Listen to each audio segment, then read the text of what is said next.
Esta mañana no me grabó. Bueno, bien, vamos entonces ahora a continuar, digamos, como con el contenido de estas cosas que necesitamos saber, de esta teoría que nos deja como un respaldo bien interesante para poder gestionar la comunicación.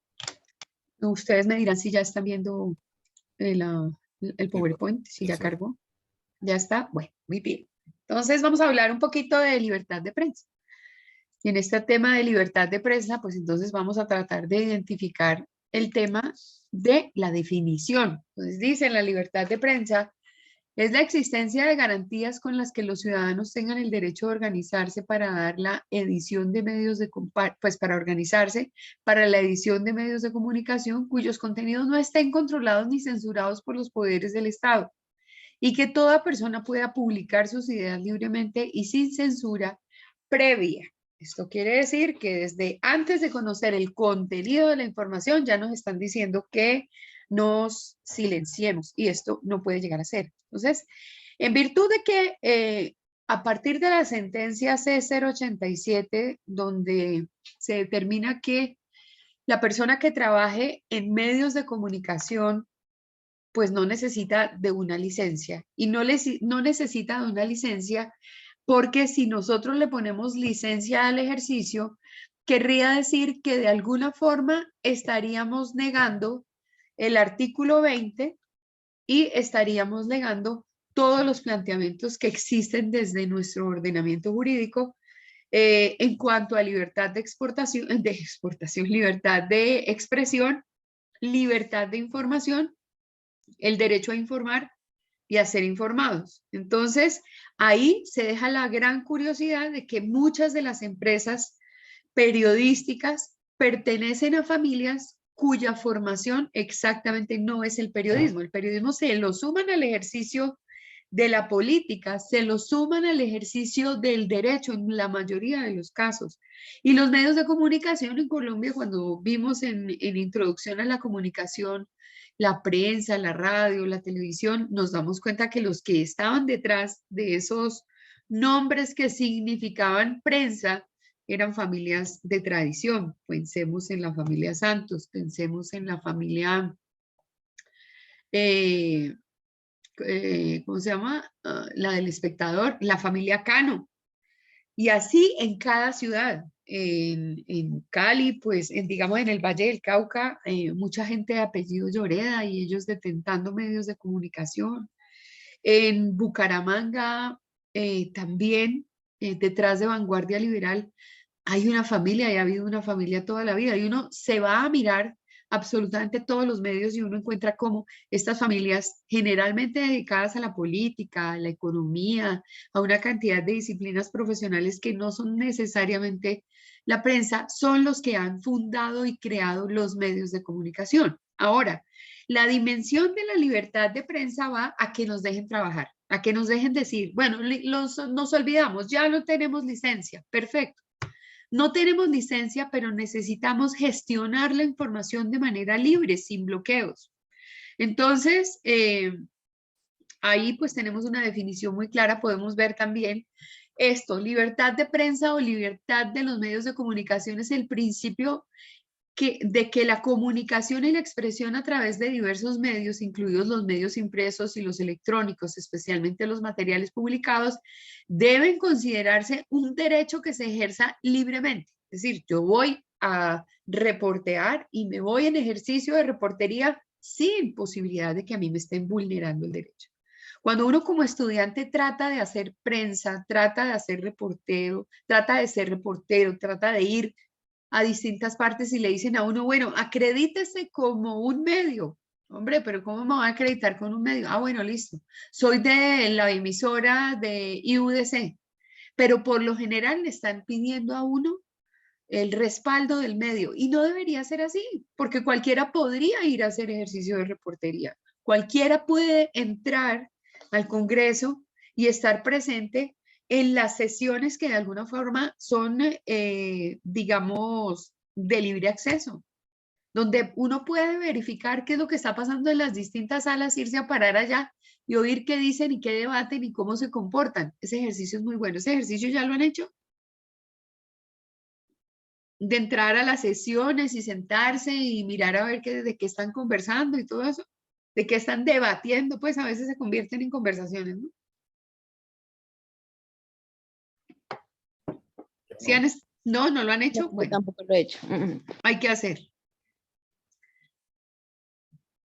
Esta libertad nos lleva a pensar lógicamente en el ejercicio democrático y nos lleva a pensar en los derechos fundamentales. Entonces, como son derechos fundamentales, ustedes ya saben que del artículo 11 al 41 tenemos todos los artículos que, digamos, define la norma de normas, qué hacer con esos derechos fundamentales. Pues obvio, yo siempre tengo que tener mi constitución política debajo del brazo y de alguna forma identificar que si me bloquean el acceso, puedo invocar que me deben permitir accesar, porque yo soy primero un ciudadano del común que tiene derecho constitucional otorgado por la Constitución para informarse de lo que está pasando.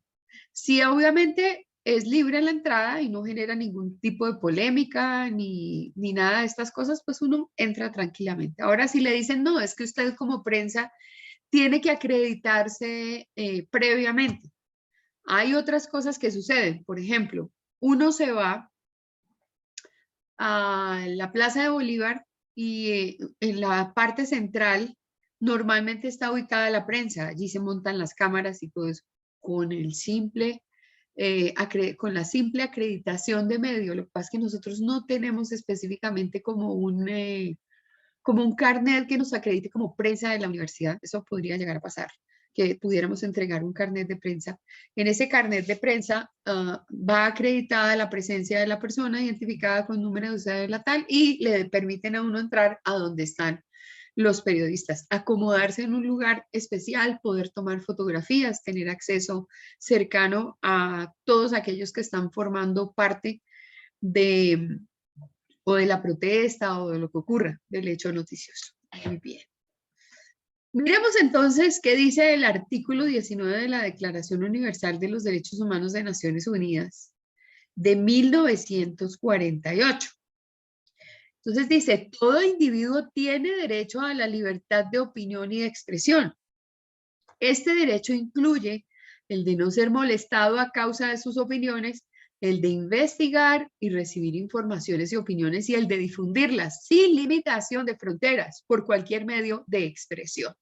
Y esto es lo que dice el artículo 19. Entonces ya tenemos varias cosas. Artículo 20, artículo 19 de la Declaración Universal de los Derechos Humanos,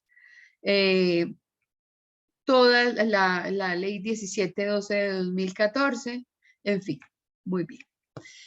Miremos qué estaba pasando en 1948 en el mundo. Ubicámonos históricamente qué podría estar pasando. Para que ustedes me cuenten qué pasaba en 1948 por esa época.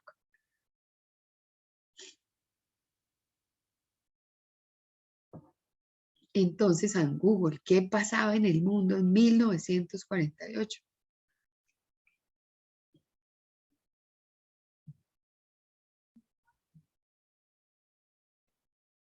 ¿Se están buscando, chinitos? Sí, profe. Bueno, muy bien. La Declaración de los Derechos Humanos, la Declaración Universal de los Derechos Humanos, profe.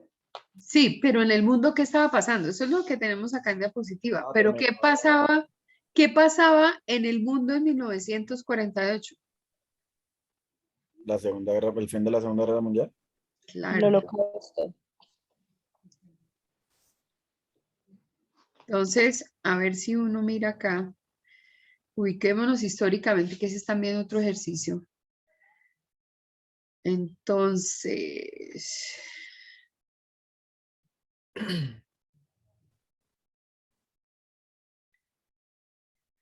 indican que era un año bisiesto. Como acontecimientos importantes, Birmania se independiza del Reino Unido. En Nueva Delhi es asesinado Mahatma Gandhi. En Estados Unidos inventan el transistor de contacto, que es importantísimo para el avance de las comunicaciones a partir de la radio. Se reabre la frontera franco-española. En Colombia se realiza la Marcha del Silencio promovida por el político Jorge Eliezer Gaitán y la creciente violencia contra los seguidores del Partido Liberal Colombiano. El gobierno de Perón propone que en una conferencia entre Argentina, Chile y Reino Unido se discuta el asunto de las Islas Malvinas. Todavía hacia los 70 no se ha podido resolver eso. En Madrid, Gerardo Diego ingresa a la Real Academia Española. En Irlanda, Fianna Fáil, partido del primer ministro Emond de Valera, en el poder desde hacía 16 años, pierde la mayoría absoluta. En Argentina y Venezuela firman un tratado de intercambio de carne por petróleo. Adivinen quién tenía el petróleo y quién tenía la carne. Paraguay, natalicio de González, un miembro del Partido Colorado, resulta elegido presidente. En Venezuela, Rómulo Gallegos asume la presidencia. En Bélgica, la Cámara aprueba la concesión del voto a la mujer. En Estados Unidos se crea la NASCAR. En Jerusalén hay una explosión en el barrio judío que causa 49 muertos y 100 heridos. Estos pobres siempre en batallas como nosotros. En Checoslovaquia, en el marco de la Guerra Fría, el Partido Comunista toma el poder. Hay evacuación de las tropas británicas de India. Corea del Sur y Estados Unidos anuncian elecciones parlamentarias. En Costa Rica estalla una guerra civil.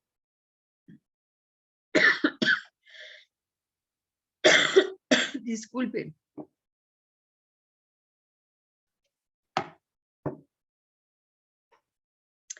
En Europa entra en vigor el Plan Marshall. En Nueva York se crea la Organización Mundial de la Salud. En Colombia asesinan a Jorge Eliezer Gaitán. Se le da inicio a RCN como compañía radial colombiana.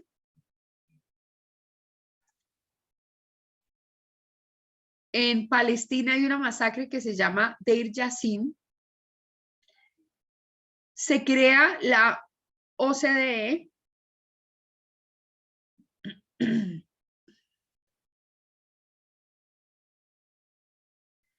En Colombia se crea la Organización de Estados Americanos, o sea, la OEA.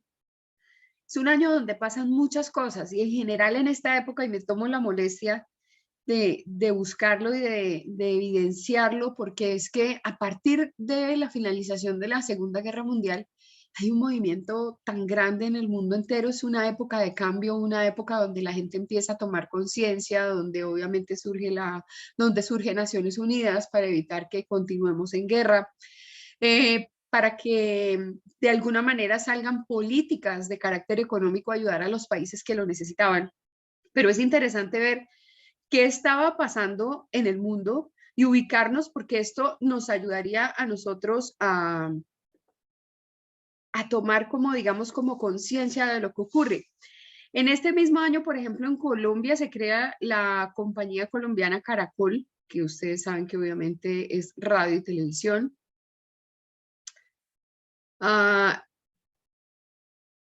En Jerusalén, un francotirador mata a un niño de 12 años de edad y eso fue terrible. En Cuba toca tierra un huracán de categoría 3, cruza por la provincia de Pinar del Río y sale por La Habana.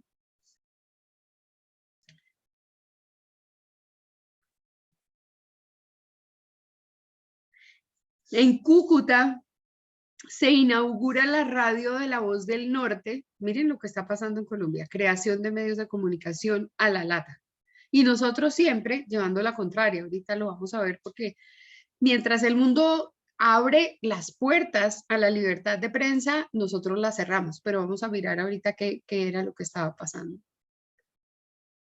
Se crea la Universidad de los Andes.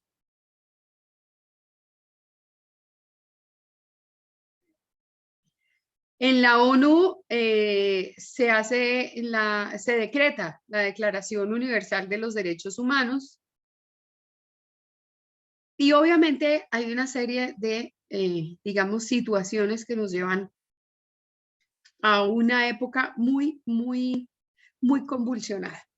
¿Qué estaba pasando en Suecia en ese momento también? Entonces, no en ese momento, más adelante, cuando ya el tema de la libertad de prensa se hace evidente, a Suecia le preocupa el tema de la libertad de prensa y lo inscribe dentro de la Constitución.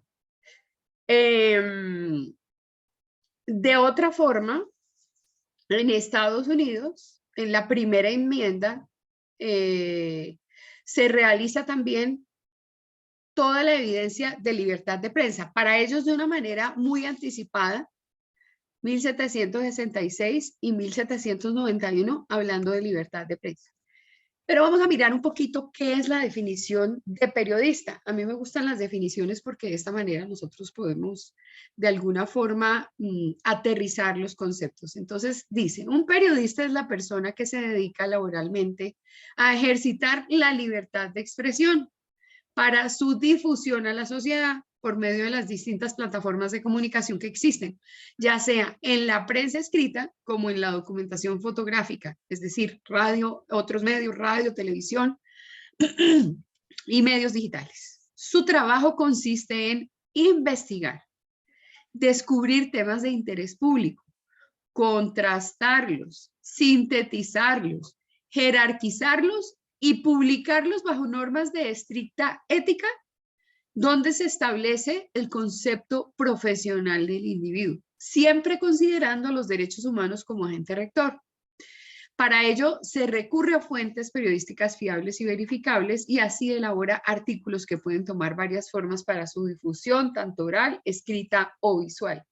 Querida Stephanie, cuando anoche en el conversatorio nuestros invitados hablaban de los como de las claves del buen periodismo y de la responsabilidad del periodista, ¿qué decían? Y de una vez aprovecho para saludarte. Hola, profe, ¿cómo estás? Bueno, decían, pues dieron como varias pautas, ¿no? Primero era como que uno tenía que confirmar primero con varias fuentes de que sí fuera legítimo, ¿no? Como legitimizar la noticia. Luego tenía que pues estar, o sea, después de que esté bien seguro, tiene que Lo como primero comparar. era observar, ¿no? Lo primero era Sí, observar mucho. observarla y luego visitar varias fuentes, no solamente una, y contrarrestarla, era como compararla con, con lo que estaba. A conectar ese celular. Sí, ya lo conecté. Entonces, bueno, esa era una de las cosas que recuerdo que dijeron ellos. Sí. Que en esencia es lo mismo que estamos viendo acá. El trabajo básicamente nuestro desde el punto de vista del periodismo se centra específicamente en el proceso de investigación. De hecho, pues creo que me han oído oír varias veces, me han oído decir que cuando uno investiga, empieza a mirar los temas, contrasta la información, de todo ese análisis es que surge la chiva. Y es ahí donde uno empieza a profundizar y cuando uno ve un momento específico para lanzar estas investigaciones frente a la opinión pública, pues esa es la chiva que tiene el medio. La chiva no se la encuentra a uno fácilmente como que, ay, hoy voy a ir a tal parte, de esta la chiva. Sí, a veces hay declaraciones y hay una cantidad de situaciones que se dan con los personajes públicos, políticos, que su vida y sus actuaciones y sus declaraciones son de interés nacional. Y con lo que ellos dicen, pues uno se encuentra las chivas, pero específicamente la verdadera chiva surge del proceso investigativo. Y es lo que está diciendo Stephanie. Aparte de observar, pues obviamente yo tengo que contrastar la información, que es lo que dice acá. Tengo que sintetizarla. necesito jerarquizarla, no puedo creer de la primera vez todo lo que me dicen. Si no la entiendo, tengo que analizarla. Si realmente yo no, digamos, no le puedo comer cuento y obviamente tengo que ir a buscar otras fuentes. Entonces, ese es el ejercicio específico del periodista. ¿Ustedes tendrían alguna opinión adicional, Miguel, Manuel, algo que quieran compartir sobre el periodista y su actividad? No, profe, pues con lo que usted está hablando, pues estoy como anotando con lo que dice y pues son como tips más o menos para como para uno desempeñarse en esta carrera, ¿no? Sí, claro, ok. También puedo añadir algo más, creo que era algo muy importante no dejarse manipular por la fuente. Correcto. Ellos decían que no podíamos hablar de objetividad. Yo en ese momento pensaba para mis adentros, ¿cómo que no? Uno tiene que ser objetivo, uno tiene que encontrar dónde está la verdad. Uno tiene que encontrar dónde están las situaciones álgidas que son objeto de información, que es lo que está aquí. Un principio que guía la labor del periodista fundamentalmente es el respeto por la verdad y el rigor en la búsqueda de información para que ésta sea fidedigna y sea verificable. Cuando uno hace todos esos ejercicios e identifica que realmente esa es la verdad, pues de hecho uno se convierte en objetivo. El subjetivo es el que toma decisiones o da por ciertas determinadas verdades con base en informaciones que realmente están fuera del contexto de verdad. Pero ser objetivo es otra cosa. ¿Podrían ayudarme buscando la definición de ser objetivo?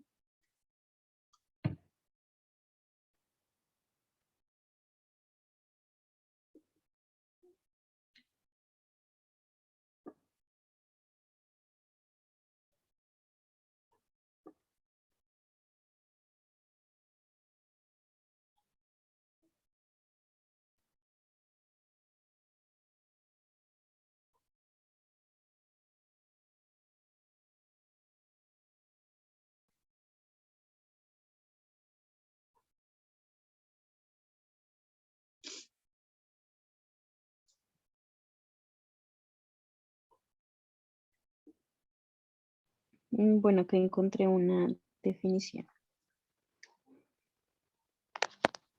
Entonces dice que la objetividad se refiere a expresar la realidad tal cual es. También indica cualidad del objeto.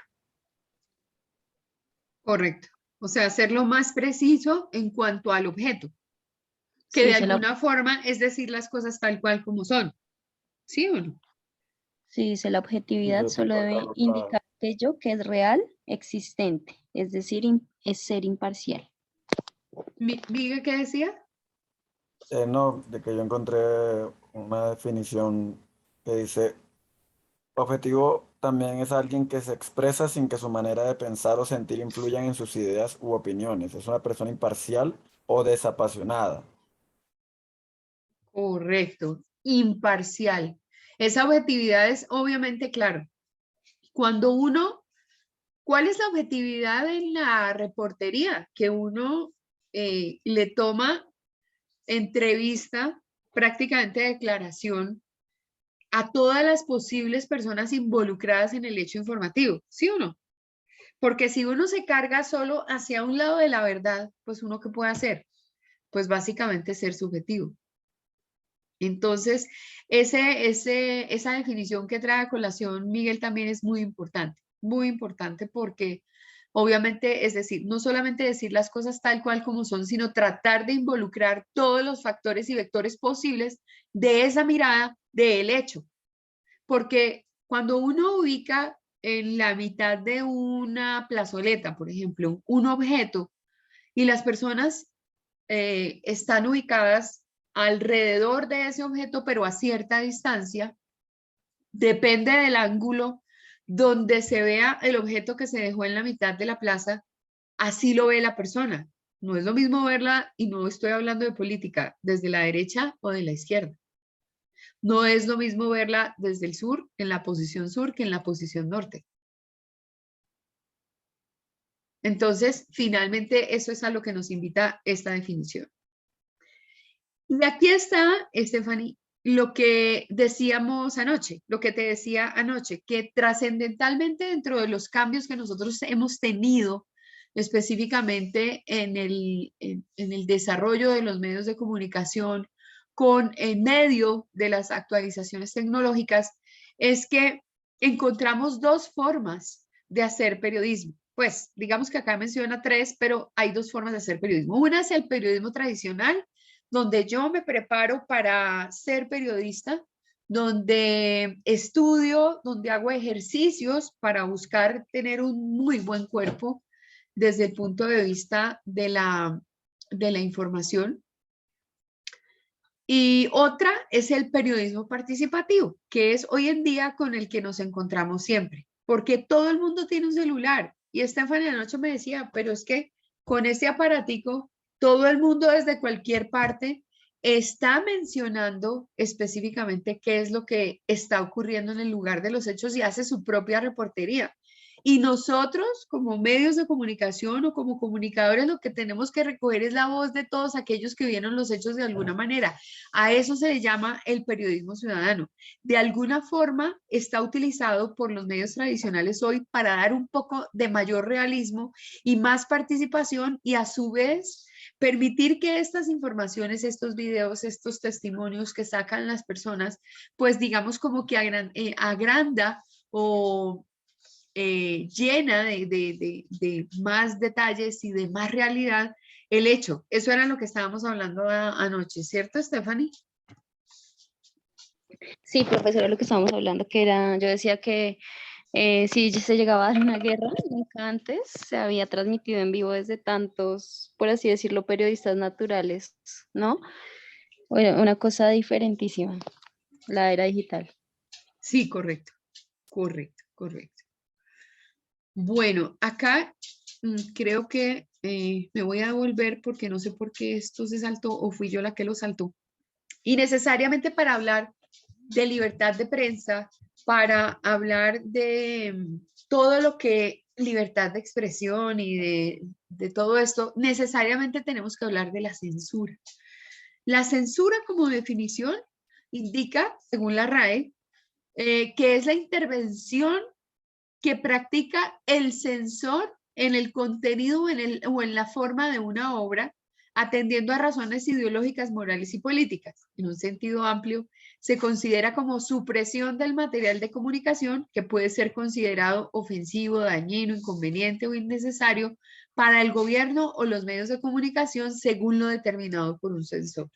Si bien es cierto, yo tengo derecho a la libre expresión, tengo derecho a informar y a ser informado, importa la forma. Porque si yo lo que voy a hacer es, digamos, atentar contra la moral y las buenas costumbres, pues de alguna manera el tema tiene que ser censurado. Si utilizo agresiones de carácter verbal, desde las imágenes, desde todo eso, porque nosotros tenemos obviamente una legislación sumamente clara. A nosotros nos dicen perfectamente qué hacer y qué no hacer cuando hay niños en el tema de nuestros testimonios, de nuestra reportería y ellos son involucrados en imágenes. Primero, pues tienen que dar la autorización. Segundo, uno hace las tomas y las tomas se las hace a ellos caminando, se las hace a los piecitos, se las hace a los detalles que pueden tenerse en cuenta, digamos como con la cámara, que pueden dar una imagen de lo que es el niño, pero yo enfocar a un niño y específicamente hacerlo partícipe de esto, no, realmente lo hacemos desde el punto de vista de la fotografía y con el consentimiento de los padres, que son aquellos que van a dar como las garantías de que el niño puede aparecer en cámara. Pero nosotros no hacemos tomas o involucramos a los niños dentro de las informaciones. Tenemos una ética que cumplir y hay toda una normativa que nos dice cómo proceder. Para eso ustedes van a tener en su malla curricular una materia que se llama ética profesional y la otra se llama legislación en comunicación, porque es necesario saber qué hacer o qué no hacer. Igual, todos estos conceptos están dentro de la ética profesional y están dentro de la legislación en comunicación, pero pues es, como les decía, en algún momento es necesario revisarlos de forma previa para no perder espacios en el desarrollo de la carrera, porque pues con excepción de Miguel, estaríamos en tercer módulo y hasta que lleguemos a octavo veríamos los otros conceptos. Entonces, censura como tal es cuando hay una prohibición para transmitir información, pero hay que ver específicamente en el contexto en que se da esa información. Puede ser de audio, puede ser de video, puede ser de fotografía y de alguna manera pues revisamos qué es el tema de la censura. En general censura, oigan a esta, en general censura obviamente es impedir que se produzcan contenidos y materiales orientados a la comunicación. Pero la palabra viene muy antigua desde el censor.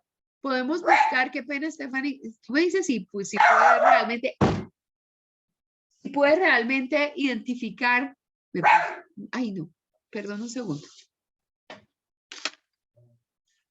Ya, no más.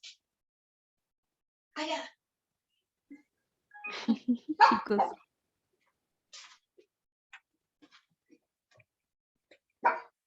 Mis hijos normalmente no ladran, pero si hay un vecino que ladra donde ellos encuentran que el ladrido es extraño, ellos se unen a la protesta. En este momento lo que estaba haciendo era censurar la participación de los canes en la clase. Bueno, por un lado entonces, Stephanie, tú me dices si puedes buscar de dónde surge el concepto de censor.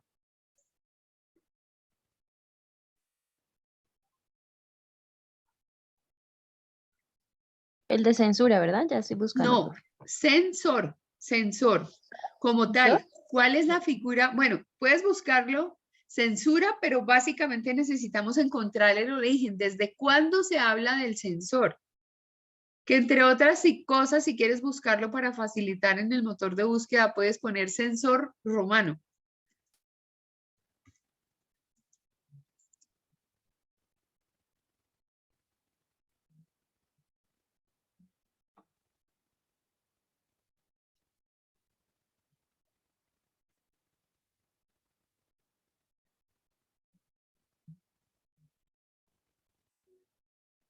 Listo.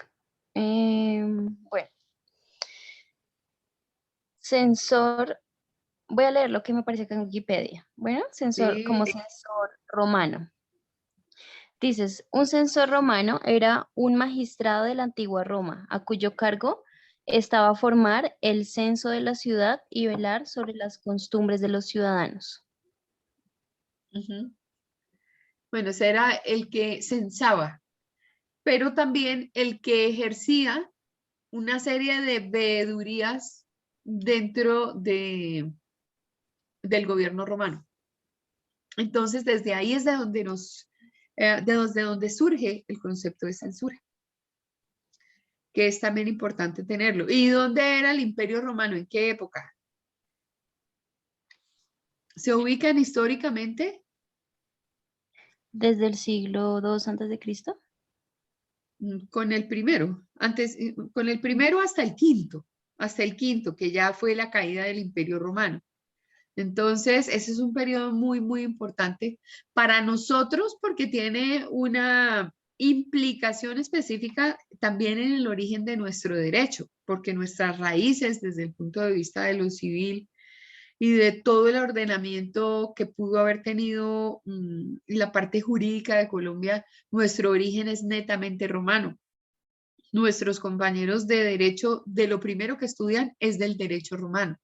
Y ahí, obviamente, en cada época de la historia aparecen distintas figuras, el pretor, el censor, el emperador, y cada uno tenía una función y entonces aparecen en los distintos siglos los grandes personajes de la historia romana y ellos van determinando cómo es ese ordenamiento o esa organización. Ahí surge lo comercial, ahí se empiezan a dictar las primeras normas. Es bien interesante, bien bonito el tema del derecho romano. Y la primera figura que verifica o da fe de lo que está ocurriendo es el censor. Por eso es que a la palabra se le llama censura. Y entonces la censura es limitar la producción de contenido, limitar la prensa en su ejercicio, limitar la actividad que tiene como fin informar a otros acerca de un hecho en particular. Para nosotros es importante también la participación de la Corte Interamericana de Derechos Humanos. ¿Por qué? Porque ella interpreta en la Convención el sentido del principio de libertad.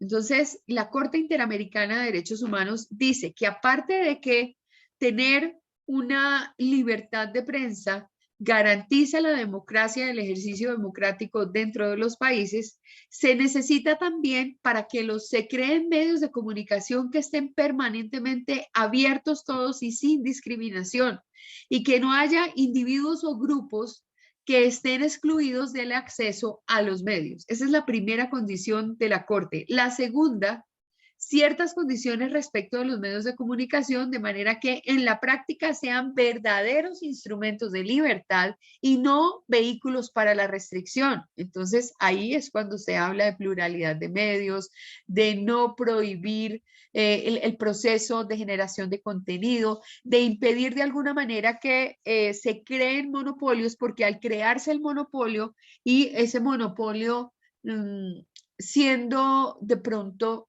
representante del gobierno de turno, ¿qué es lo que le pasa a la hermana República de Venezuela? En Venezuela limitan el acceso a la prensa no es libre y solamente se dejan los medios que son del Estado.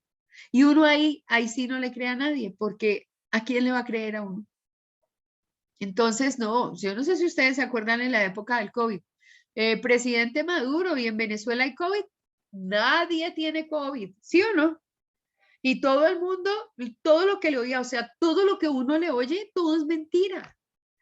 Pero los medios de comunicación vienen y lo repiten como si fuera realmente una verdad, porque les toca, porque es que el medio de comunicación allá es hecho para eso. Les quitaron los accesos a Internet, el Internet que es el que permite, por ejemplo, entrar a ver una información en plataforma que es de carácter global, y aparte de eso es lo que está ocurriendo en el mundo entero, pues era de la única forma en que con un poquitico de Internet la gente que quería saber de lo que estaba pasando en el mundo pues se enteraba. Pero de ahí en adelante el bloqueo hasta tener un WhatsApp. Miguel era el que decía que en China no se puede usar el WhatsApp, ¿no? No, bueno, igual allá no usan WhatsApp, allá incluso tienen otras redes alternas, creo que se llama WeChat, Ajá. y el Twitter no lo usan tampoco, hay otra que es en reemplazo de Twitter. O sea, ellos no usan las redes que normalmente usa Occidente porque el gobierno, el Estado cree que esas son armas de espionaje que utiliza Occidente contra ellos. Correcto, pero también una forma de saber qué está pasando en otra parte. O sea, si yo tengo WhatsApp, pero obviamente se sabe que WhatsApp es una compañía americana, pues a ellos que les va a gustar que la gente, los dispositivos, y por eso es que yo tengo tanto problema acá con mi celular, que mi celular tiene los ojos rasgados y no le gusta tener WhatsApp. Entonces, tengo muchos problemas. El WhatsApp que se le montó justamente porque es Huawei, y la pelea de Huawei es que Huawei de alguna manera también cree en su situación de que ellos son absolutamente autónomos y que no tienen por qué producir tecnología que tenga ni siquiera una piecita de otra parte. Y por otro lado, el tema de las plataformas de comunicación, de las redes sociales y de recursos como por ejemplo el Google, pues para ellos tienen su propia red, pero yo que voy a mirar una red de China donde yo soy Occidente. Entonces, pues muy difícil. Yo no sé si a todo el que tiene Huawei le pasa lo mismo, pero es lamentable. Y son excelentes teléfonos, pero no puedo no tener acceso a los programas que todo el mundo tiene acceso. Entonces, incluso a mí entrar aquí a Google, eso es muy dicho, el día que entra, yo tengo que hacer fiesta. ¿Por qué no? O sea, no puedo, no, no. ¿Serio? Señora, Yo también tengo Huawei, pero no, el mío no es así de radical. bueno, pero es que mi celular, pero el tuyo tiene un ratico o es un celular reciente. Tiene un ratico. Es Sí, por yo creo eso. que es por eso, porque ya últimamente están más celosos, ¿verdad? No, pues es que yo No, tenía, los nuevos ya no vienen, ya no tienen la licencia de Google para manejar el Android. Entonces exacto. desarrollaron un nuevo sistema operativo desarrollado por el mismo Huawei. Y si tú quieres utilizar cualquiera de las aplicaciones de Android, debes descargarlas y no es lo mismo. Las descargas y aparte de eso te salen 457 avisos de publicidad antes de llegar a donde tendrías que llegar, ¿sí? Ay, no. Entonces, aquí esto es un caos, o sea, yo normalmente uno busca referencias porque, pues, que quiere, aquí por ejemplo, logré abrir qué pasaba en Colombia de 1928 a 1958 y lo tengo abierto hace siglos hasta que llegué a la diapositiva, porque mi Dios me concedió abrir Google y lo tengo ahí abierto, pero eso no debería pasar. Yo, por ejemplo, quiero compartir un contacto de WhatsApp y no lo puedo lograr. ¿Y cómo no lo logro? Pues porque inmediatamente me dice, al compartirlo, inmediatamente me sale el anuncio, descargue WhatsApp. Y el otro día, Ah, por hacerle caso al descargue WhatsApp, el celular me quedó en blanco y me quedé con 42, 47 contactos donde yo tenía 400. Entonces me ha costado sangre y los WhatsApp que logré, digamos, como tal vez yo no sé si era un backup o qué, me quedó con la información de mayo hasta mayo del año pasado. Y esto fue hace poquito, pónganle ustedes que fue como en noviembre, entonces se me perdió el segundo semestre del año tranquilamente en todas las conversaciones de WhatsApp. Y eso pues fue bastante grave para mí porque pues yo trabajo mucho por la universidad, trabajo mucho con el WhatsApp. Y pues hay una cantidad de monerías que hace el celular. No puedo compartir un contacto que tenga en la agenda.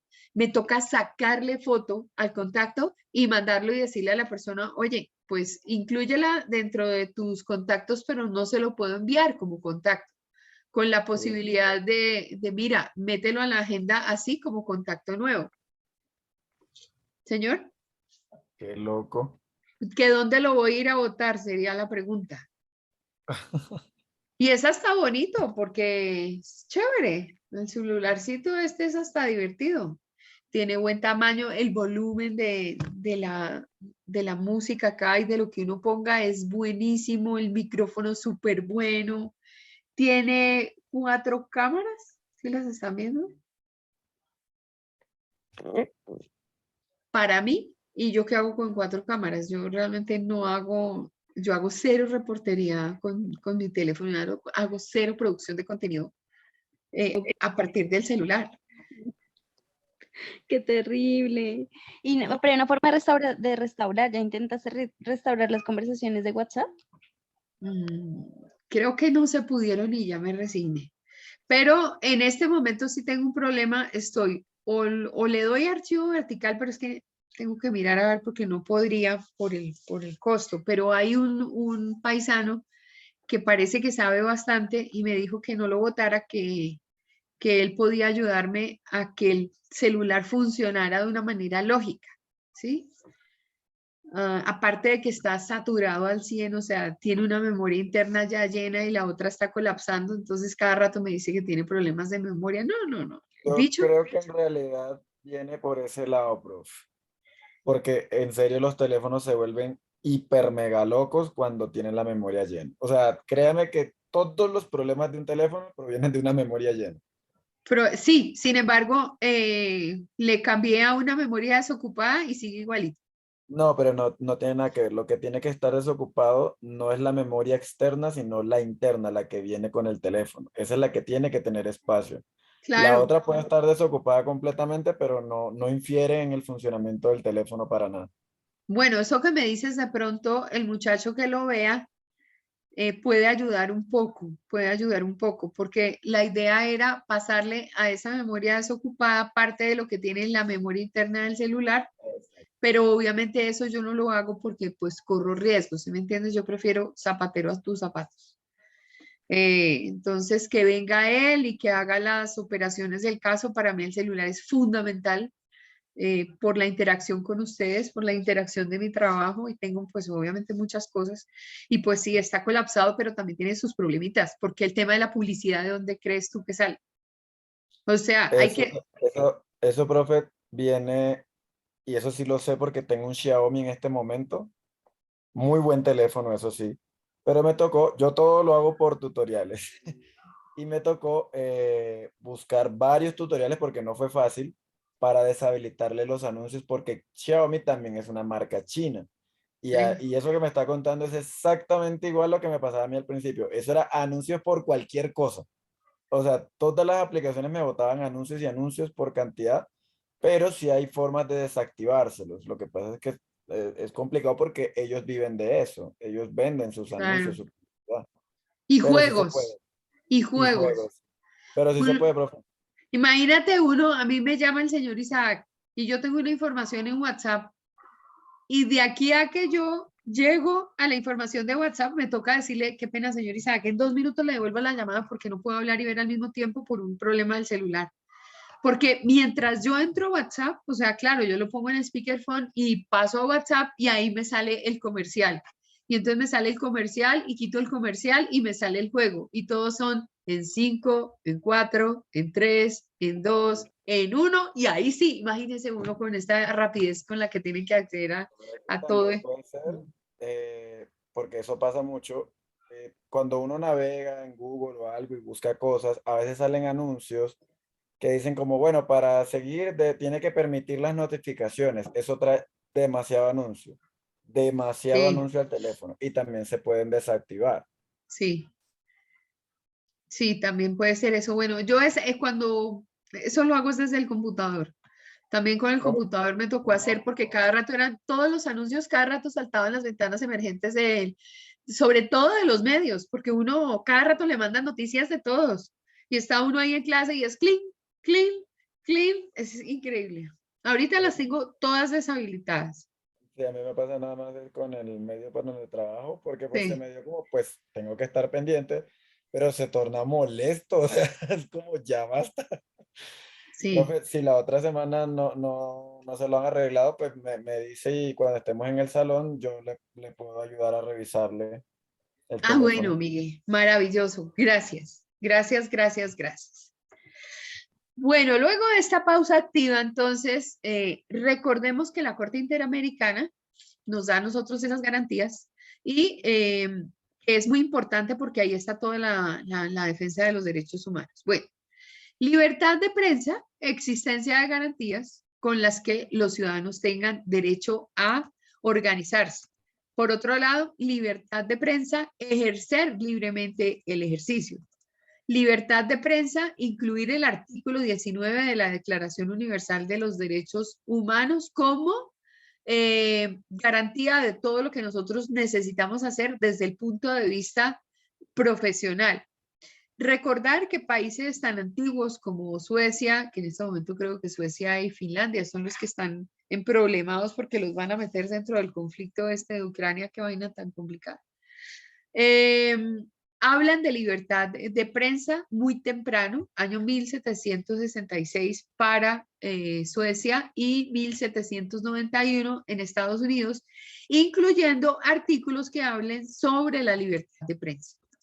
Definición de periodista sumamente clara, con un procedimiento para lograr, enfocados al respeto por la verdad, el rigor en la búsqueda de la información, con información siempre fidedigna, verificable, real, porque pues en eso consiste. Dentro de un cambio específico de lo que es este periodismo digital o esta comunicación digital, la inclusión del ciudadano del común, del ciudadano a pie, que de alguna forma quiere ser protagonista participando en la generación de contenido, y eso nos está ocurriendo hoy en día. Miramos entonces al comunicador. El comunicador es una persona que se dedica a transmitir eficientemente un mensaje a un público objetivo a través de un medio de comunicación y quien realiza un trabajo social para informar, expresar y convencer en cualquier medio masivo de comunicación. Se le considera estratega, gestor y mediador de procesos comunicativos. Y el comunicador tiene una visión amplia, porque el periodista, yo no sé si ustedes alcanzan a encontrar la diferencia entre periodista y comunicador. Con solo trabajar con comunidades, con solo poder trabajar para el desarrollo, con solo trabajar y hacer gestión dentro de entornos organizacionales, ya hay una visión más amplia que la que puede tener el periodista, porque el periodista se dedica a la información, a los géneros periodísticos y a los escenarios donde se mueve la información. Pero como tal, el periodista se queda solamente con la producción de noticia, antes que hoy en día estamos tratando de recuperar por lo menos que la gente escriba bien y que investigue y que utilice géneros como la crónica y que utilice el reportaje, es decir, una entrevista, vuelta a historia. De alguna manera, el género periodístico, pues que sigue prevaleciendo, obviamente es la noticia. Pero de ahí en adelante, hacer otras cosas ya se está como perdiendo. ¿Y por qué se está perdiendo? Por la inmediatez del medio, por la duración de los contenidos, por la prioridad que le están dando las personas a recibir información corta, ágil, mediante redes sociales. Anoche hablábamos con Stephanie que pues yo no me imagino quiénes irán a ser los consumidores de sus productos y de sus contenidos, porque los medios como tal, en parte casi están desapareciendo. Los medios hoy en día pues no encuentran asidero porque quien busca información se busca la manera de llegar allá y no se necesita de un medio en particular para lograrlo, al igual que la música. Con la música uno hace playlist, con la música uno no espera a como me tocaba a mí cuando yo era adolescente, había una emisora en Bogotá que se llamaba Radio 15. No sé si ustedes oyeron hablar de Radio 15 y de Radio Tequendama. El locutor estrella de Radio Tequendama y de Radio 15 era Gonzalo Ayala. Una voz preciosa.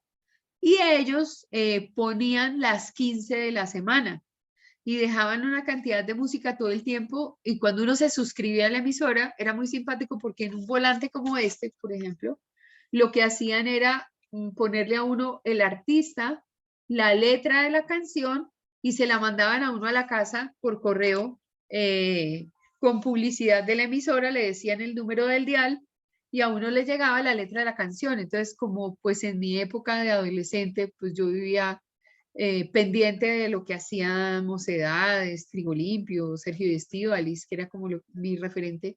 Entonces, si estaba de moda la canción de Secretaria, pues yo escribía y me mandaban Secretaria y del otro lado lo que había era la foto de el grupo Mocedades y por el anverso la letra de la canción y la publicidad de la emisora. Imagínense si hoy en día vamos a hacer eso. Hoy no hacemos eso. Nosotros esperábamos a que nos pusieran la canción y también llamábamos a la radio en una hora que se llamaba la hora de las complacencias. Y de pronto las complacencias, después el teléfono sonaba y sonaba y sonaba y le contestaban a uno.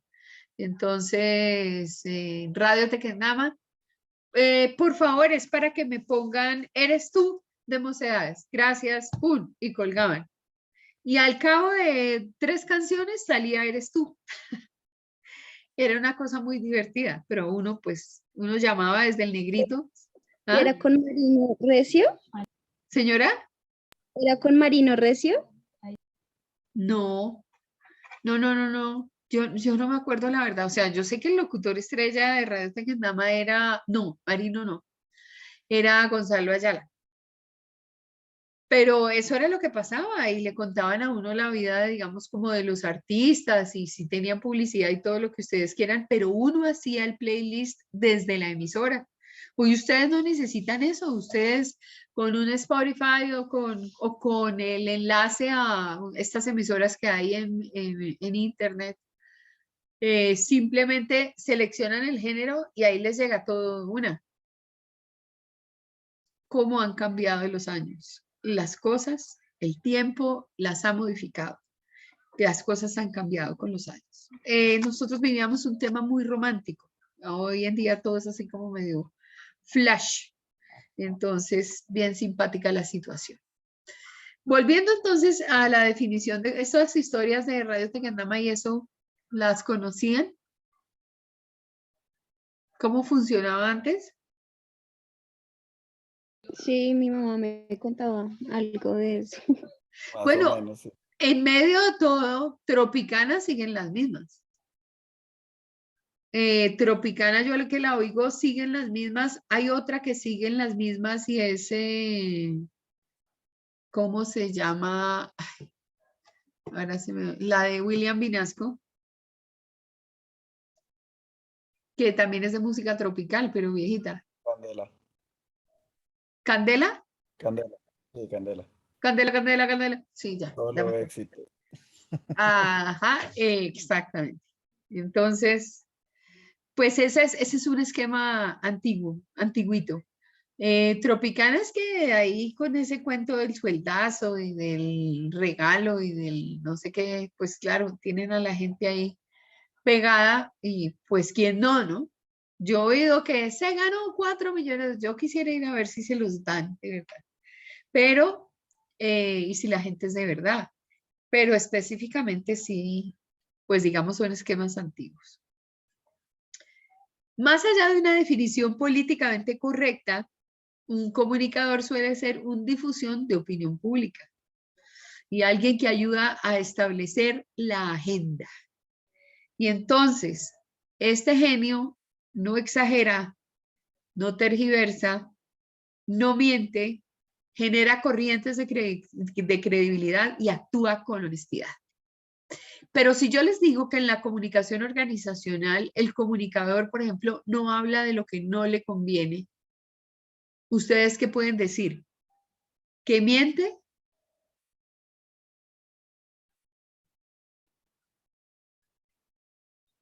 Voy a ser explícita. En situación de comunicación en tiempo de crisis, donde uno tiene que gestionar estrategias de comunicación y uno específicamente sabe que metió las de caminar la compañía, trata de estar al lado de quien vino a estar como medio, ¿cómo se llama? Como siendo tocado, impactado, damnificado del accionar de la compañía. Pero también cuando el comunicador empieza a hacer las estrategias, primero le recomienda a su vocero, que en la mayoría de los casos puede llegar a ser el presidente de la compañía, o es una persona de mucha confianza de la compañía y que es el encargado de rendir, digamos, declaraciones, entregar comunicados, información oficial a los medios de comunicación y a la opinión pública sobre los hechos que han acontecido. En ese orden de ideas, pues puede ser, como les digo, o el presidente de la compañía, el director de comunicación, o sea, el DIRCOM, o una persona preparada para dicho fin. Y ella es la única encargada o facultada para dar información acerca del caso. Pero en la comunicación organizacional, cuando uno está en tiempo de crisis, uno entrega información de manera permanente, que es más o menos como lo recomendable, pero hay cosas que de pronto pueden ser tomadas por la prensa y por la opinión pública diferente a lo que son. Y entonces el DIRCOM define no hablar de los temas, es decir, omite información, omite, más no miente, omite, no lo dice todo, porque no necesariamente decirlo todo lo saca uno de los problemas.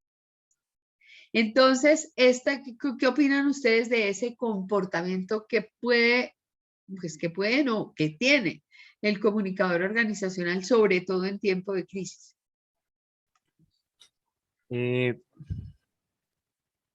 no, profe, pues, o sea, yo quería hacer como una pregunta. Omite eh, cosas que son relevantes o que no tienen mucha relevancia en lo que se está hablando. O sea, se omite cosas muy importantes o no.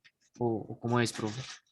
Puede omitir información que es muy importante, pero no la niega, porque negar es el cadalso. Negar es ponerse la cruz del INRI sobre la cabeza.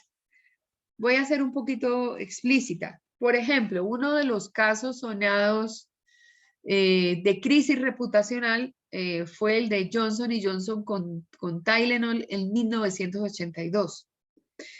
¿Qué pasó en ese momento con el medicamento Tylenol? Fue distribuido a droguerías, a puntos de venta, y por allá en una parte de la distribución, un loquito vino, llegó a la droguería, abre los frascos, y en ese momento las pastillas no eran pastillas sólidas, ni eran pastillas de gel, ni eran lo que la gente llama grajeas, que son exactamente las pastillas común y corriente, sólidas. Eran cápsulas. Y la cápsula, que ya la han ido erradicando justamente porque puede ser vulnerado su contenido, entonces uno le separa los dos pedazos de plastiquito y en la mitad hay un polvito, ¿cierto? Bueno, un loquito por allá resolvió cambiar ese contenido de esas capsulitas, le quitó el Tylenol y le puso arsénico. Y hubo personas que entraron a comprar el Tylenol, se lo llevaron, algunas se envenenaron, se murieron y otras pues no alcanzaron a consumir el producto y otras se salvaron. El presidente Johnson y Johnson desde el primer momento dice, hago lo que me recomienda mi grupo de comunicación y es dar la cara ya. Y lo que sale es en medios de comunicación a decir, hemos conocido de una situación de envenenamiento a partir del consumo de pastillas de Tylenol. Pero estamos haciendo todas las investigaciones posibles a nuestro alcance y estamos estableciendo las responsabilidades. Puede ser que en el ejercicio de la investigación ellos alcancen a conocer que efectivamente han retirado parte del producto y haciendo las pruebas identifican que el contenido es arsénico y no Tylenol, ¿sí? Pero ellos se encuentran que en un lote en particular y que están en una zona en particular, que es donde están los fallecidos. Ellos, pues, como medida estratégica, definen recoger todo el producto y entrar a identificar, pues, cuál es la causa del envenenamiento. Cuando obviamente la prensa se entera, la prensa empieza a preguntarle al presidente sobre los mecanismos de buen manejo de los medicamentos, de gestión de calidad en la producción del producto. El presidente de la compañía no tenía certeza si la alterada de las capsulitas había sido en planta o fuera de la planta dentro de la cadena de distribución. Y mientras logra hacer todo el ejercicio, la prensa sigue preguntando. En ese momento puede ser que le pregunte sobre alguna cosa y este presidente de compañía va a decir que sí o que no, según sea la verdad del caso. Pero de primera mano no entrega toda la información. En el momento específico donde se evidencia el cambio de contenido, ellos no lo cuentan de una así, sino simplemente que hubo un lote que fue alterado, pero pues es decir, que presuntamente hay una intoxicación, muerte y envenenamiento por parte de Tylenol, pero que están identificando las causas o las situaciones en particular.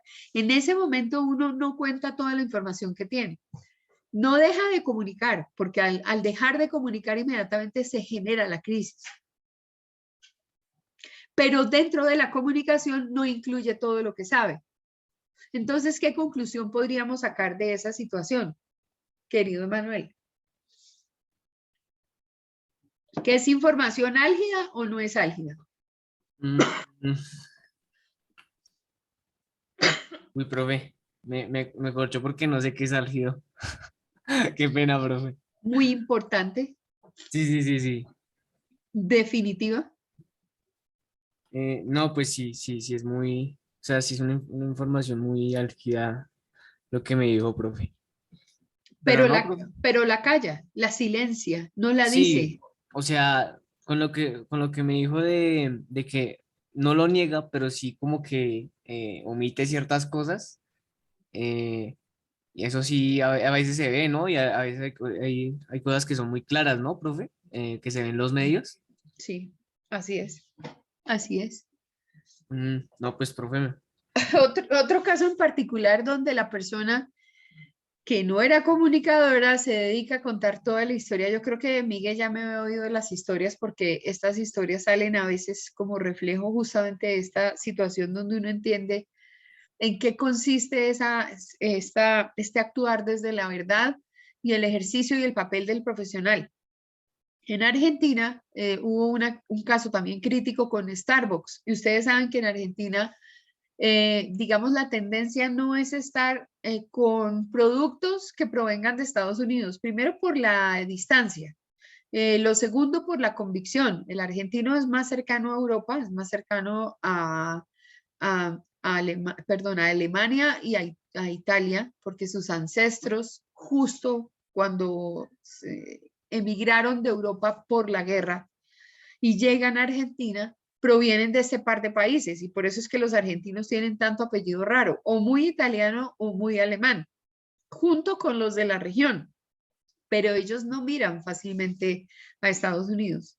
Su referente es Europa, pero su referente no viene a ser directamente Estados Unidos. Y una compañía como Starbucks logra entrar. Ahora, los argentinos no son mucho de café. ¿Qué toma el argentino? El argentino toma mate. El argentino, antes de cualquier cosa, si necesita hacer una pausa al final de la tarde y está en el verano, se tomará un vermut con vino frío. Y el vermut es picar cositas acompañado de un vino de verano y pues es todavía de aquellos que se sienta, no exactamente en Ciudad de Buenos Aires, pero sí en la provincia, se sienta con la familia en el portón de la casa, es decir, en lo que nosotros llamaríamos el zaguán de la casa, y se sienta a compartir y a conversar.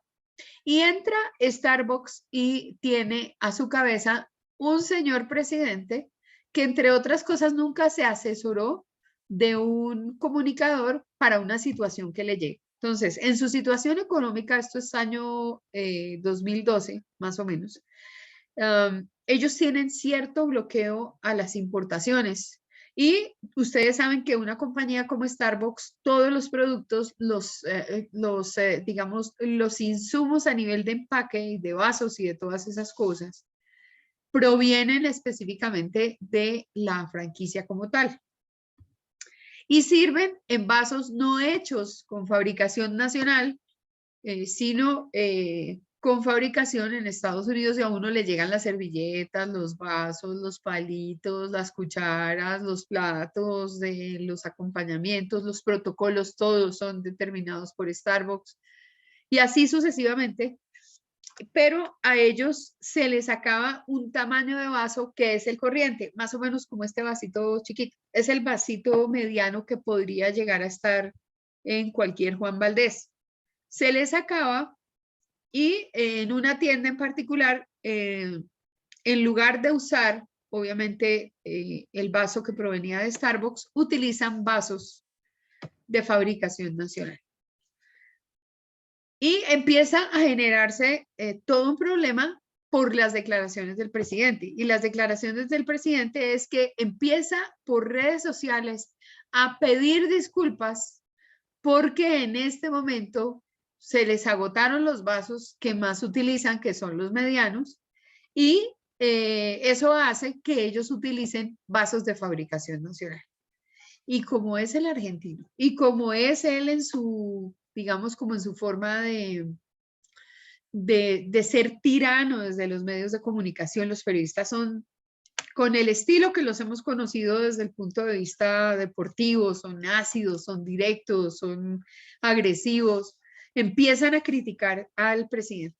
Y este señor se dedica a mandar comunicado tras comunicado y a sacar la pata de lo que dijo en el anterior comunicado y así sucesivamente, y lo volvieron ropa de trabajo al punto de que Starbucks tuvo una pérdida violenta en el 2012 porque la gente no volvió a entrar a Starbucks, porque se armó un rollo grandísimo por una bobada que era un vasito y le tomaron del pelo. Ya después van a ver ustedes eso. Entonces, ¿qué pasa?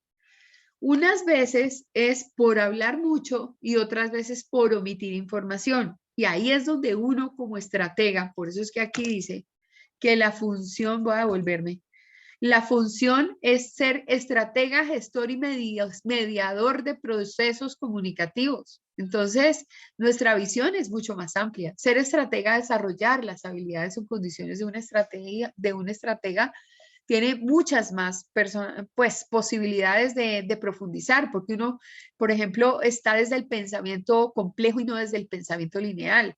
El pensamiento complejo es el que te invita a mirar las causas y a poner una condición completamente crítica dentro de la situación, mientras que el pensamiento lineal es como recurrir a lo obvio. Entonces, obvio, ahí se van a hacer diferencias, pues primero por la formación y segundo por el campo de acción entre uno y otro profesional. Concluyendo entonces, no exageramos, no tergiversamos, no mentimos y generamos corrientes de credibilidad. La comunicación social como profesión abarca desde el periodismo hasta la comunicación interna y externa de una empresa. Es, como la han visto, una carrera muy amplia. Es una carrera que es fundamental en todos los procesos de crecimiento de una compañía. Ha servido a la empresa privada y a la pública para aclarar, por ejemplo, su objeto de desarrollo.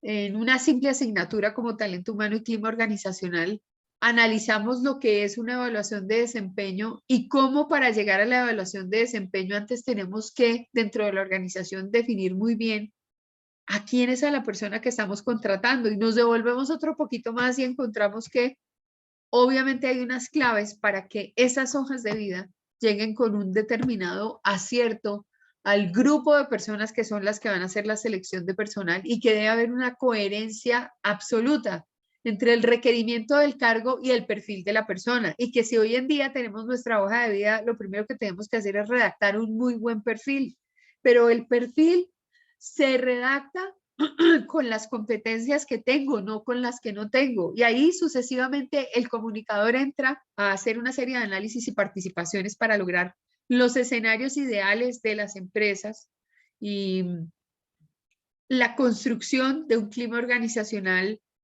adecuado, depurado, conforme a lo que la alta dirección quiere que sea esa compañía. Entonces, ser estratega no es fácil. Plantear estrategias en tiempo de crisis no es fácil. Entonces, por eso es que la carrera del comunicador es un poco más amplia. En todo caso, igual que el periodista, pues debe ser consciente de la realidad informativa y debe tener también, digamos, como una claridad específica en cómo va desarrollando todos los contenidos que van a hablar de una empresa o no. Voy a parar acá el compartir y voy a parar esta definición porque quería ir a mi correo, perdón un segundo, y poder entrar. Normalmente yo tengo información que me llega de la Sociedad Interamericana de Prensa. Para que le echemos una miradita a qué pasa en este momento con el tema de la libertad de prensa, ¿les parece? Bueno, profe. Reportan asesinato del periodista Jorge Coche Camero en Sonora, no, pues calculen, en México. La CIP rechaza el uso discriminatorio de la publicidad oficial en el Perú. Cuando quieran que abra el contenido me avisan. La prensa mundial exige que Rusia y Ucrania protejan los periodistas que cubren el conflicto. Segov y Baja California firman acuerdo para protección de periodistas. Reformas amenazan la libertad de expresión, Human Rights Watch. La FLIP hace un llamado a la Unidad Nacional de Protección por ataques y amenazas a periodistas. La policía haitiana investigará la muerte de un periodista durante una protesta. Periodistas latinoamericanos que cubren conflictos violentos en sus propios países lidian con la incertidumbre y las dinámicas cambiantes. Esto es de Latam Journalist Review. Hay más detenidos por el asesinato de los periodistas Lourdes Maldonado y Margarito Martínez. Prohíben hablar de vacunación con periodistas. Está curiosa esta noticia, ¿no? FOPEA expresa su solidaridad con el periodista Gustavo Tubio y con el equipo. EIP y CIP se unen en un proyecto de traducción de contenidos con inteligencia artificial. El conflicto entre Rusia y Ucrania explicado con sencillez. La guerra de Ucrania provoca divorcios en cascada de patrocinadores made in Rusia. Redes sociales y buscadores salen ganando en la crisis tras facturar 2.600 millones de euros en publicidad digital en España. Primer llamado a inscribirse en CIP Connect. Ay, vea pues. Este es importante, ustedes pueden participar. Abramos y miremos qué tenemos por acá. Son conferencias muy, pero muy buenas. Tecnología y monetización de medios, mire. Del 15 al 17 de marzo es virtual y les llega la certificación. La nueva ola de tecnología para medios llega cuando hay empresas periodísticas en crisis y que no logran adaptarse al ámbito digital. Del 15 al 17 de marzo, la conferencia CIP Connect 2022 presenta un programa rico sobre las nuevas tendencias de la transformación y del futuro de los medios. Raymond Soto, director senior de tecnología emergente de Gannett del USA Today, abrirá las jornadas de trabajo el 15 de marzo a las 10 hora del este sobre las nuevas narrativas que impulsó con éxito en grandes diarios de Estados Unidos. Lo acompañarán los anfitriones Ernesto Kreisenbull, presidente del Instituto de Prensa de la CIP, Marta Ramos, presidenta de la Comisión de Internet, y Ricardo Trotti, director ejecutivo de la CIP. El Internet personificado será otro segmento sobre el metaverso y tecnologías en Extended Reality, a cargo de Mauricio Cabrera, especialista en medios, y Antonio Lorenzo, corresponsal de The Economist en el metaverso. La inteligencia artificial y Machine Learning, los dos grandes pilares que sostienen las nuevas herramientas para entender mejor a las audiencias, serán temas en un papel de líderes empresariales. También habrá sesiones sobre streaming, videos cortos, e-commerce y web 3.0. El 16 de marzo, Amy Adams Harding y Anato Díaz, ejecutivos de Google, se enfocarán en herramientas de analítica en tiempo real disponible para los medios. Se discutirá sobre gaming y los eSports para captar nuevas audiencias y apuntalar la sostenibilidad de los medios. Esta es toda la era digital, ¿no? Erika Joana Zamudio y Gonzalo Reategui Otero presentará un caso de estudio sobre el grupo El Comercio de Perú y su sistema de suscripción digital. Carlos Andrés Aldila, de Protec Media, pondrá énfasis sobre cómo monetizar mejor a las audiencias. Y de ahí en adelante, si quieren, les mando la información para que la tengan y se inscriban si pueden. Bueno.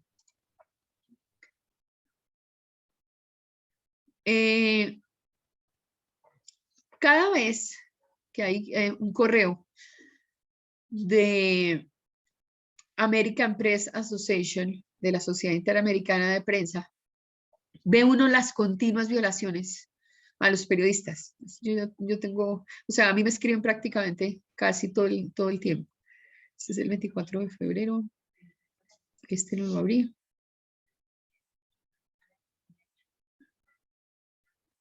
Nadie se quedará sin castigo. La promesa de Encinas a familiares de periodistas asesinados. Hayan muerto a la conductora veracruzana Michelle Simón en Ajusco. Exige secretario de Estados Unidos de la Unión Europea protección a los trabajadores de la prensa en México. Latinoamérica carece de programas de protección eficiente para periodistas. Periodista Julián Martínez denuncia atentado en su contra en Bogotá. Miremos a ver qué dice. ¿Si están ahí o se me durmieron? No, profe, aquí estamos. Ok. Periodista Julián Martínez denuncia atentado en su contra. La seguridad repelió. DAS reportó a través de su cuenta de seguridad tuvo que accionar sus armas. Del 23 de febrero, 7180, conjunto residencial Gran Reserva de Oporto. De inmediato, el periodista Gonzalo Guillén, con quien comparte tribuna en el sitio web La Nueva Prensa, confirmó los hechos ocurridos contra su colega. El periodista Julián Martínez esta noche sufrió un atentado a bala del que salió ileso debido a que sus dos escoltas repelieron el ataque con armas. Julián Martínez es un periodista investigativo, colaborador del portal web La Nueva Prensa, en donde se publican denuncias sobre corrupción y violencia en Colombia. Una de las últimas investigaciones publicadas desde su cuenta de Twitter consistió en un caso de corrupción en el que señaló al denominado Clan Cotes de la Costa Atlántica en una presunta defraudación de los recursos de la salud pública del Magdalena. Martínez aseguró que fueron 10.000 millones de pesos girados a 3 cuentas bancarias paralelas. En las chuzadas, 8 años de espionaje y barbarie, publicado en el 2016, fue una de sus investigaciones más sonadas, cubre la interceptación ilegal realizada por el desmonte del Departamento Administrativo de Seguridad DAS durante el periodo presidencial de Álvaro Uribe. En la denuncia de los hechos realizada por el comunicador desde su cuenta, pues ahí aparece todo esto. Entonces, pues anoche no me quedó claro, querida Stephanie, los periodistas decían que no había censura.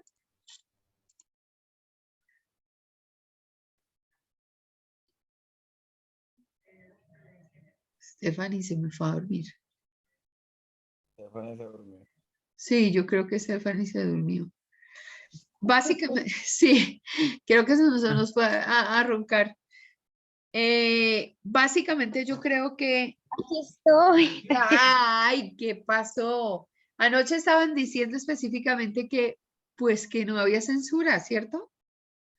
Que supuestamente en Colombia no hay censura. Yo decía, ¿en qué país vivirán? Porque en Sí, todos los días...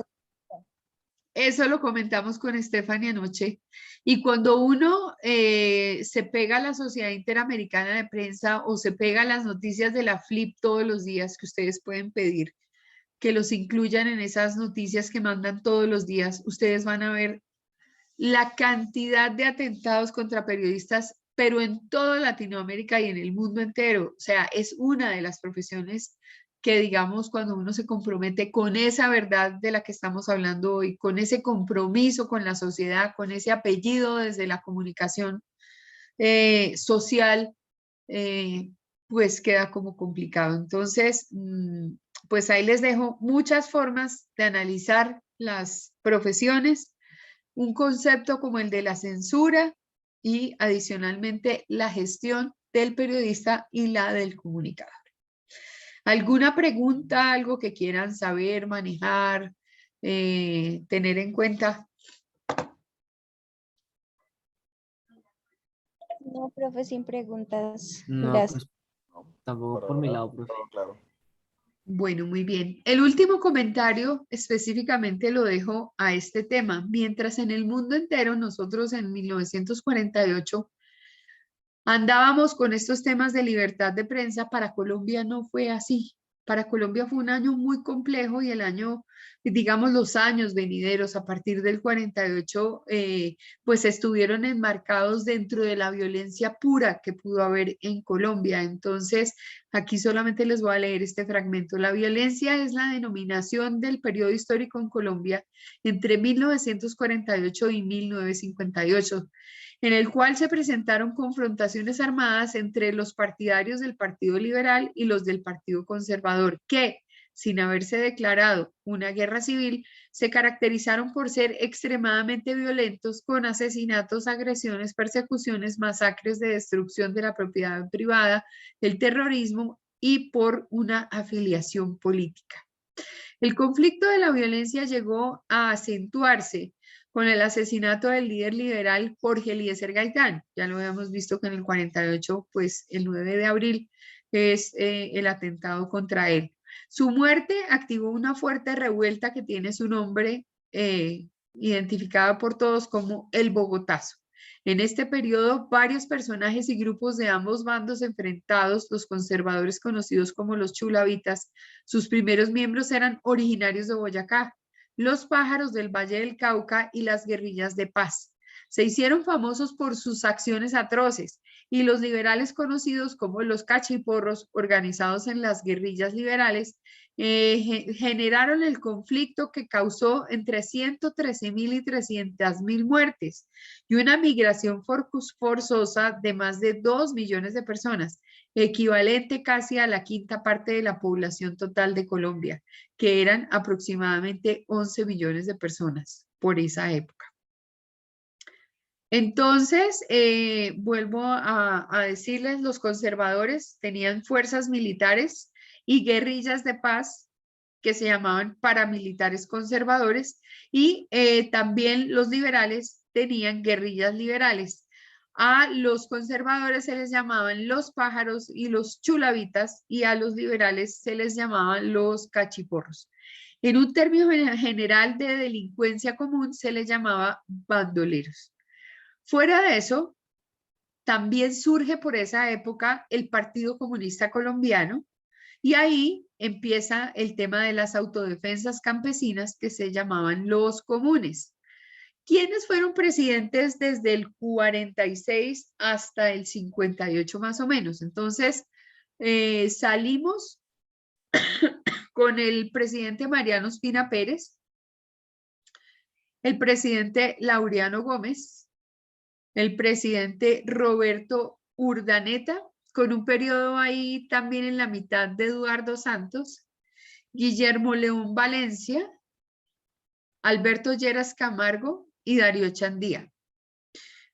El periodo de restricción, es decir, de mayor censura en la prensa, es cuando aparece, donde se recrudece todo, que es cuando aparece el gobierno de Gustavo Rojas Pinilla, que es de 1953 a 1957, con una junta militar que le acompañó específicamente en el tema de la gestión por todo el territorio nacional. Entonces, mientras en el mundo hablábamos de libertad de prensa, mientras en el mundo la ONU trataba de pacificar al universo entero, nosotros vivíamos en Colombia la época de violencia, digamos, aún más fuerte de la que hemos visto por estas fechas.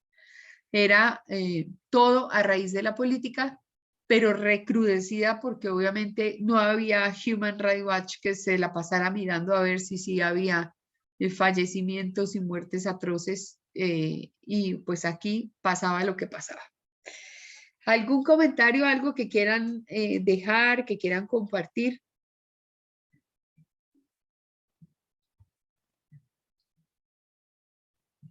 Ahora sí se me pusieron el gorrito todos. Bueno, está bien.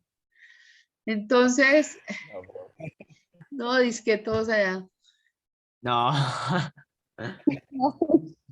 El No, gorrito. profe. La No, sin borla, la preguntas, borla. nada, nada, profe. El tema está interesante, la verdad. Bueno, me alegra. Entonces, que tengan una feliz noche. Hoy es viernes y el cuerpo lo sabe. Que les vaya Feliz bien. viernes, profe. Gracias, profe. Nos vemos el lunes. Sí, antes que más Gracias. despierto, profe, porque es Chao, viernes. compañeros. Sí, así es. Chao. Que estén bien. Chao, profe, gracias. Gracias. Chao. Chao, chao.